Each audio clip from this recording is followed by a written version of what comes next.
अस्सलाम वालेकुम या अली मदद। कैसे हैं आप सब? Welcome back to my YouTube family YouTube channel. अल्हम्दुलिल्लाह I am fit and fine.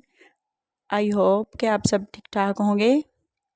Dear, आज मैं लाई हूँ आप सब लोगों के लिए ये ब्यूटीफुल से गजेस, जो सिंपल गज हैं।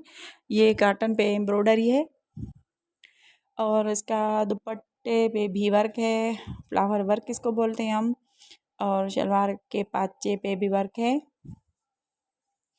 तो ये वर्क जो है इसके गाने का और मिरर वर्क मिक्सिंग में है। आई होप आपको दूसरी चीज़ों की तरह भी ये भी पसंद आएगी। पसंद आए तो प्लीज़ प्लीज़ मेरे चैनल को ज़रूर सब्सक्राइब करें। अपनी फैमिली फ्रेंड्स के साथ भी चीज़ें मेरी शेयर करें।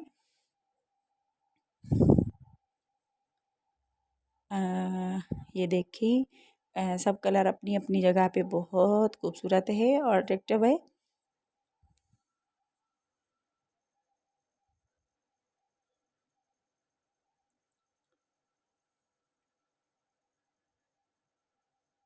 मेरी जो भी फैब्रिक के जो भी डिज़ाइंस हैं बहुत ही उम्दा हैं।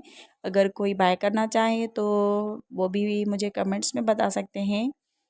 और मेरी फैंसी वैरायटी भी आ गई है न्यू। तो कुछ डेज़ मेरी जो नेट का इशू था, इसीलिए मैंने वीडियोस अपलोड नहीं की। तो अब मेरे बहुत सारे हो गए हैं क्लासेस, जो अभी मैं दो दो तीन तीन वीडियो अपलोड कर रही हूँ। इसीलिए आप सब लोगों का बहुत बहुत शुक्रिया, क्योंकि मुझे बहुत अच्छा रिस्पांस मिल रहा है। ये इसकी इसकी डिज़ाइंस थोड़ी चेंज हैं और इसका दुपट्टा बहुत ज़बरदस्त है। सॉफ्ट करंडी में है इसका दुपट्टा और ये ख़ुद भी सॉफ्ट करंडी है। इसकी इसके में सेम ही कढ़ाई है, लेकिन इसके फैब्रिक में थोड़ा फ़र्क है। तो नेक्स्ट वीडियो में मिलते हैं। दुआओं में याद रखिएगा। अल्लाह हाफिज़।